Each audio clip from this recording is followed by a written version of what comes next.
نحمده ونصلي على رسوله الكريم اما بعد اعوذ بالله من الشيطان الرجيم بسم الله الرحمن الرحيم شهر رمضان الذي انزل فيه القرآن هدى للناس وبينات من الهدى والفرقان فمن شهد منكم الشهر فليصم صدق الله العظيم۔ الحمدللہ، اللہ تعالیٰ نے ہمیں ماہ رمضان کے استقبال کے لیے متوجہ ہونے کی توفیق عطا فرمائی۔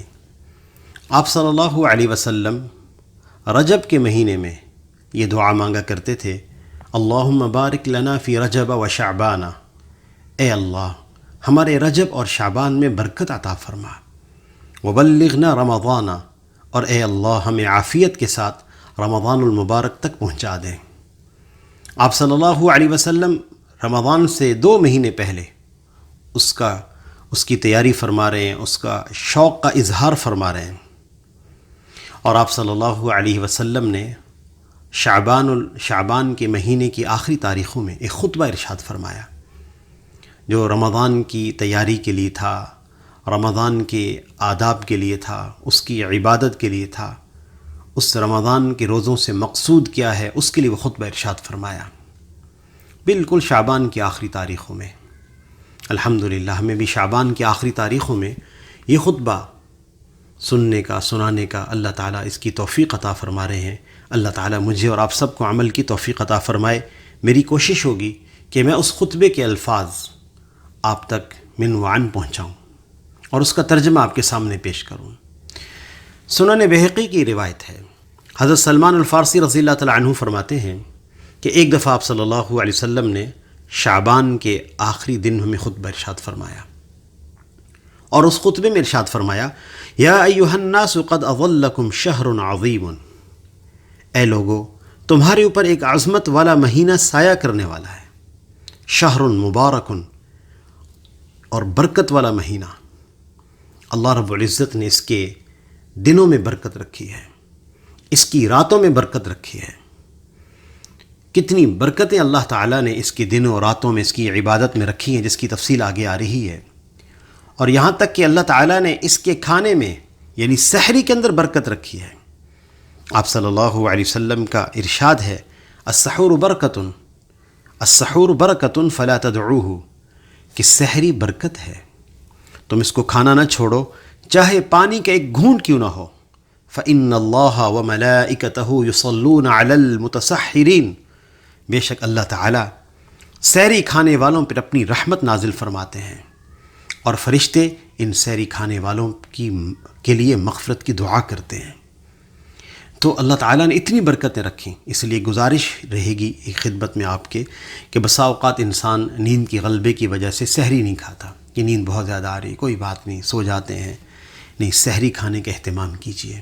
کتنی برکت اور کتنی مغفرت کا وعدہ اللہ تعالیٰ کی طرف سے سحری پر ہے۔ اور پھر آپ صلی اللہ علیہ وسلم نے ارشاد فرمایا، شہر فیہ لیلۃ خیر من الف شہر، اس مہینے میں ایک رات ایسی ہے جو 1000 مہینوں سے افضل ہے، اور وہ رات آپ کے علم میں ہے کہ لیلۃ القدر کی رات ہے۔ لیلۃ القدر کی رات کے بارے میں اس کا شان ورود یہ ہے، ایک دفعہ آپ صلی اللہ علیہ وسلم نے حضرات صحابہ اکرام رضی اللہ عنہم اجمعین کے سامنے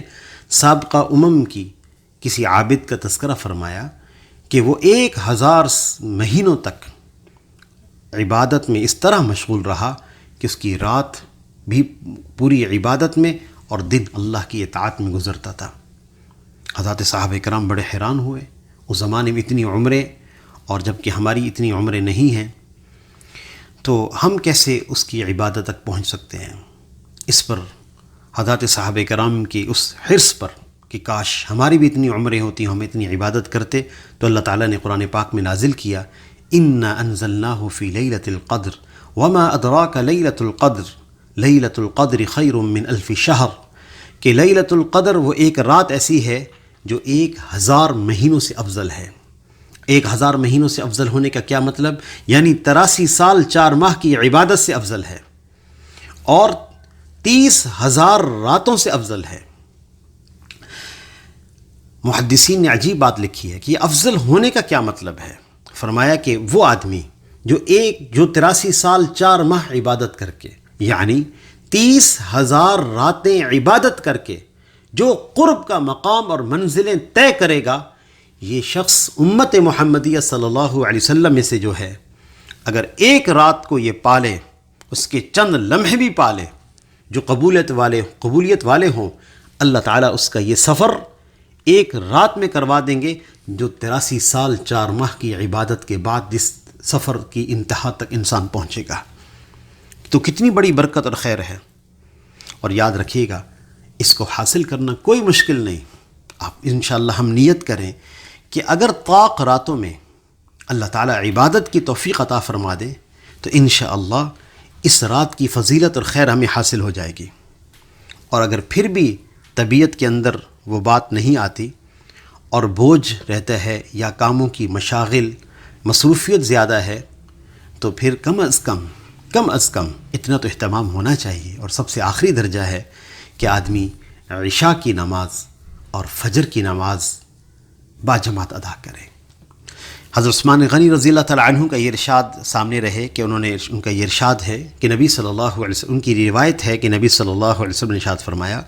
جس شخص نے عشاء کی نماز جماعت سے ادا کی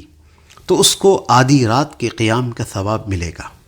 اور جس نے صبح کی نماز بھی جماعت سے ادا کر لی تو پوری رات عبادت میں گزارنے کا ثواب مل گیا. کتنی بڑی فضیلت اور اللہ کی کتنی بڑی رحمت، اور پھر اللہ کی طرف سے کتنی آسانی ہے. اور پھر بھی انسان اس میں کوتاہی کرے تو یہ بہت بڑی کمبختی کی بات ہوگی. اس لیے انسان نیت کرے انشاءاللہ کہ اس لیلۃ القدر کے پورے اجر کو لینا ہے. اس لیے کہ ہم میں سے کوئی نہیں جانتا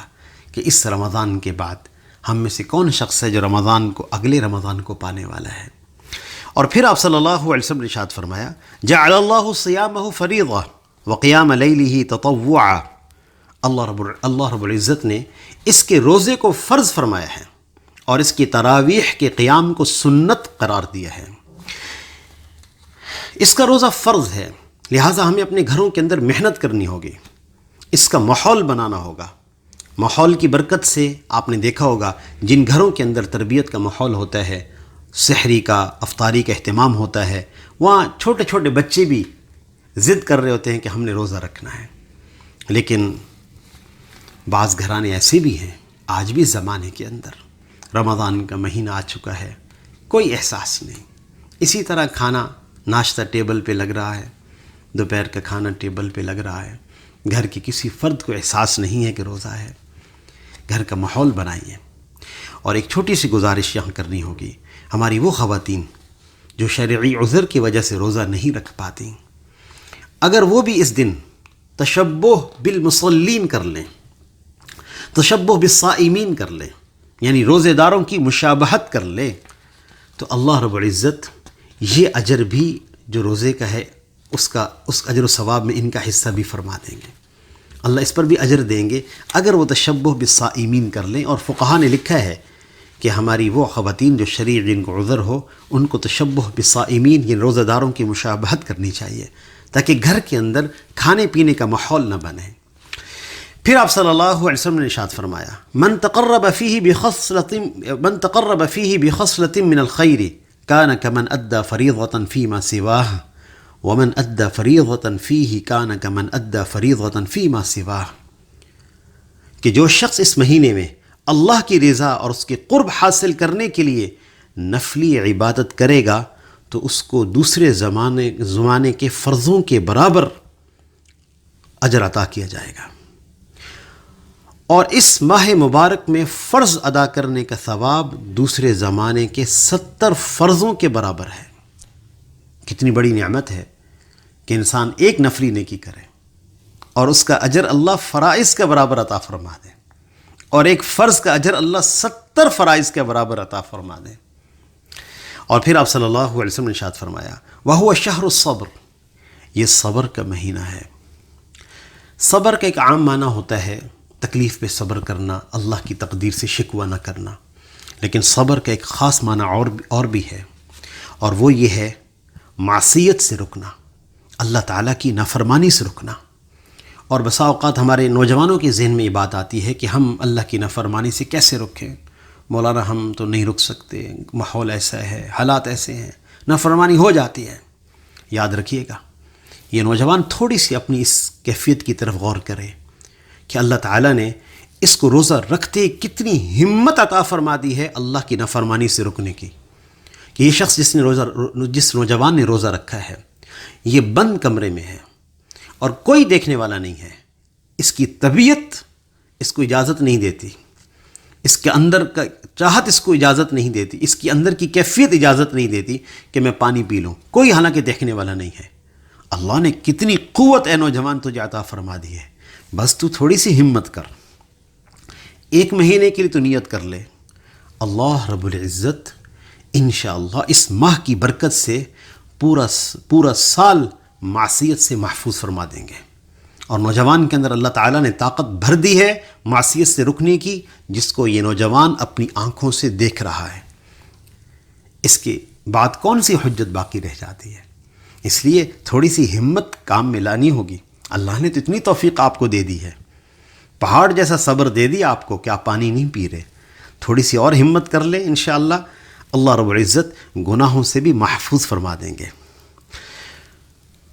اور اگر معصیت والی زندگی اسی طرح باقی رہے، اللہ کی نافرمانی بھی ہو رہی ہے، اللہ کے حکم توڑے جا رہے ہیں، بد نظری ہو رہی ہے، تو پھر وہ ارشاد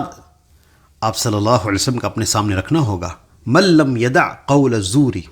والعمل به فليس لله حاجة ان يدع طعامه وشرابه، کہ جو شخص اس مہینے کے اندر بھی جھوٹی بات، معصیت کی بات نہ چھوڑے تو اللہ تعالیٰ کو کوئی حاجت نہیں اس کے کھانے پینے کے چھوڑنے کی۔ اور پھر آپ صلی اللہ علیہ وسلم نے ارشاد فرمایا وشہر المواسات، یہ ہمدردی اور غمخواری کا مہینہ ہے۔ جب انسان خود بھوکا ہوتا ہے اس کو دوسری کی بھوک کا احساس ہوتا ہے، لیکن یہ بہت بڑی کمبختی کہیں گے اس کو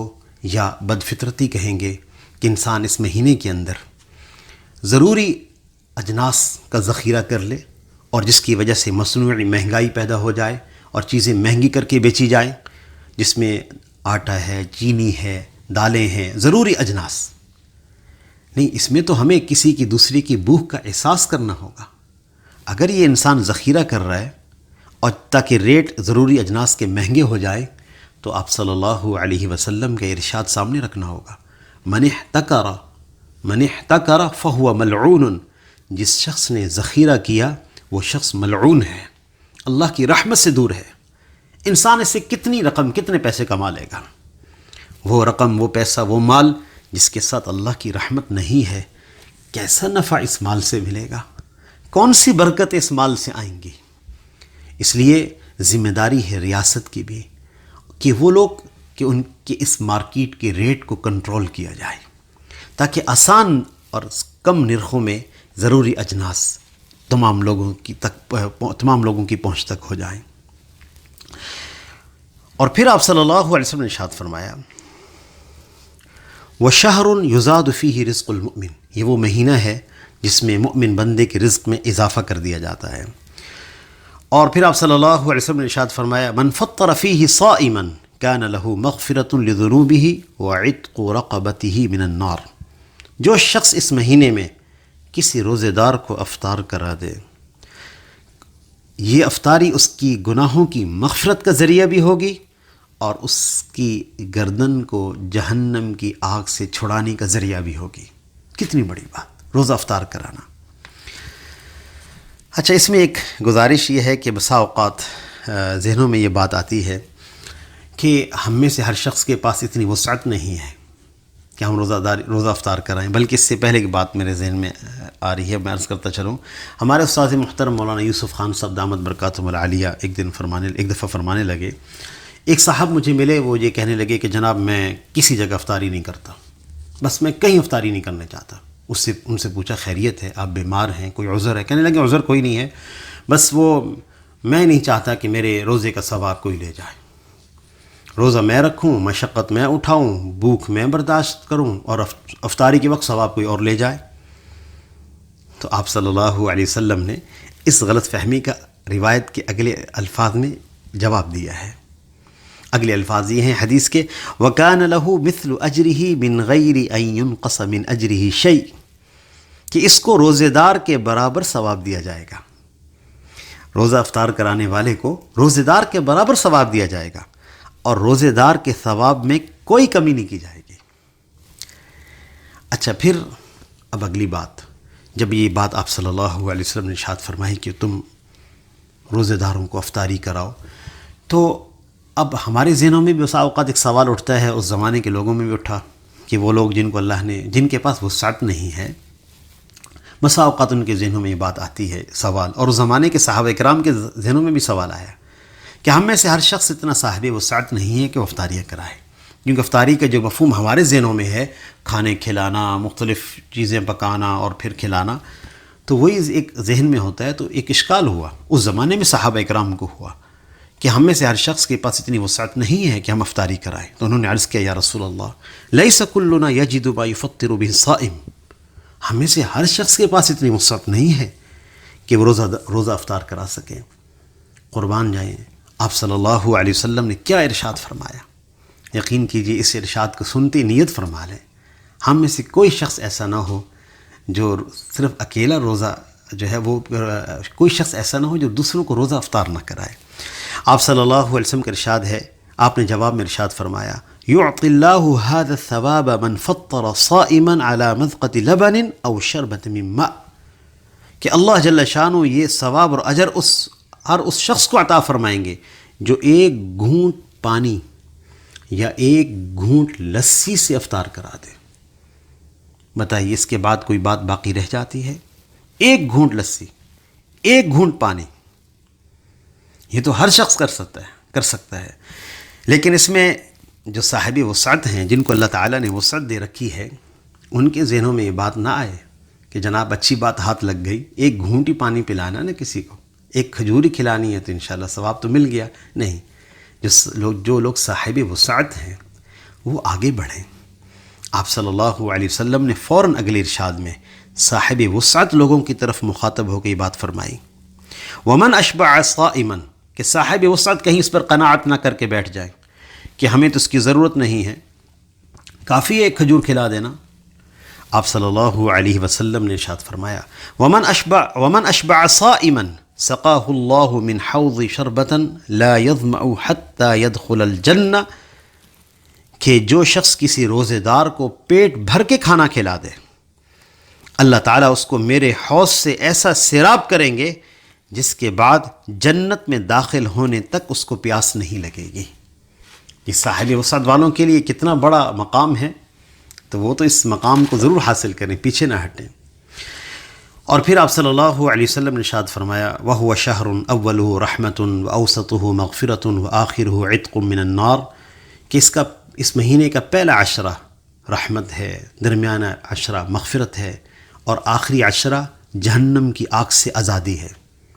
ہمارے بعض لوگ یہ کہتے ہیں کہ یہ کیا علماء نے تقسیم بنا رکھی ہے کہ جناب پہلا حصہ رحمت ہے، دوسرا مغفرت ہے، تیسرا جہنم کی آگ سے آزادی ہے، تو یاد رکھیے گا یہ علماء کی تقسیم نہیں ہے، یہ آپ صلی اللہ علیہ وسلم کے ارشاد ہے۔ اب وہ جو ہمارے کاروباری اداروں کے مالکان ہیں، جن کے تحت بہت سارے ملازمین کام کرتے ہیں، ان کے لیے اس خطبے کے آخری لائن کے اندر ایک بہت بڑی خوشخبری بھی اور ان کے لیے ہدایت بھی۔ آپ صلی اللہ علیہ وسلم نے ارشاد فرمایا وَمَنْ خَفَّفَ عَن مَمْلُوكِهِ فِيهِ غَفَرَ اللَّهُ لَهُ وَأَعْتَقَهُ مِنَ النَّارِ، جو اس ماہ میں اپنے خادم کے کام میں کمی کر دے گا، اللہ تعالیٰ اس کی مغفرت بھی فرما دیں گے اور دوزخ سے رہائی اور آزادی بھی دے دیں گے۔ کتنی بڑی فضیلت کی بات ہے۔ اس مہینے کے اندر ہم اپنے خادم کا، اپنے ملازمین کے کاموں میں کچھ تخفیف کر دیں، اور اس میں اب ملازمین کو بھی اپنے رویہ درست کرنا ہوگا۔ ملازمین یہاں پر یہ نہ کہیں کہ ہم نے روزہ رکھا ہے بس ہم کام پہ نہیں آئیں گے، اب ہماری کوئی ذمہ داری نہیں، ہم نے روزہ پورا کرنا ہے۔ نہیں، ملازمین روزے کا اہتمام کریں گے، اور ہمارے مالکان، ہمارے ذمہ داران اس ملازمین کے کام میں تخفیف کر دیں گے،